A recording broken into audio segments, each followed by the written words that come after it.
My name's Isaiah. I'm 15 years old. I go to a academically gifted school. I like football, photography, and drama are my main interests. And I have a little sister with autism. Abigail is 12 years old and she has severe autism.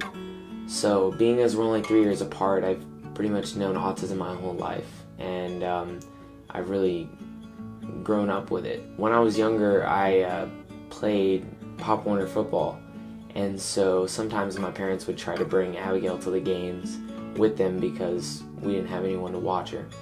So Abigail, when she's excited or happy or just wants to talk, will yell because she can't talk. She's not verbal.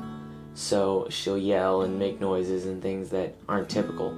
So she would get stared at a lot, and it was kind of embarrassing for me at times. When I tried to have friends over, to have a sleepover, she would sometimes sit in their laps or play with their hair and maybe steal their food.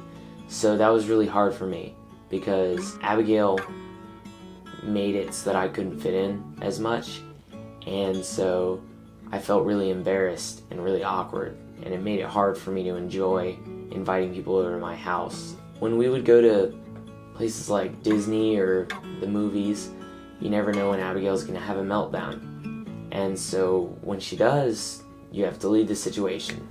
And that was really hard for me because when I was younger, I did understand that I couldn't make it about me, but I still internally did. And so it really hurt my feelings that, I couldn't enjoy the things that I wanted to do. It's always been hard for me because in some ways I feel like an only child.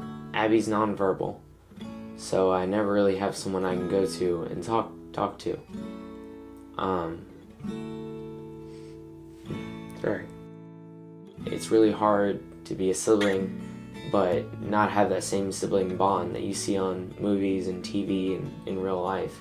In a lot of ways, I've become more of a caregiver than a big brother for her. And I've always been there for her because I have to keep her safe. And I think I always will have to be there for her. Despite all the challenges from when I was younger, as I've grown up, I've really seen the positive benefits of having a sibling with autism. I've become a lot more mature of a person compared to my peers because, like I said, I've become Abigail's kind of caregiver, even more than just her brother. And so it's really changed my viewpoint on a lot of things, and it's helped me become more of an empathetic person. And I've gone on and I've done a lot of volunteer work, and my summer job this summer was I was a buddy for kids with autism. So it's really changed the person that I've become. Autism has really taught me to have more patience, to think about others before myself, and to truly value the things that matter most. And I didn't realize that when I was younger. I was just so worried about why can't I go to the movies or why can't I go to Disney World. Taking on the role as one of Abigail's caregivers has really strengthened the relationship between my parents and I as well. We sort of work as a team, Team Abigail. Nowadays, my sister and I's relationship is a lot more typical of a teenager and a preteen.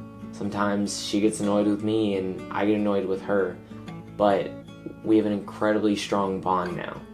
Because when I was younger, autism was always this kind of distancing thing, and it didn't allow us to have this close relationship.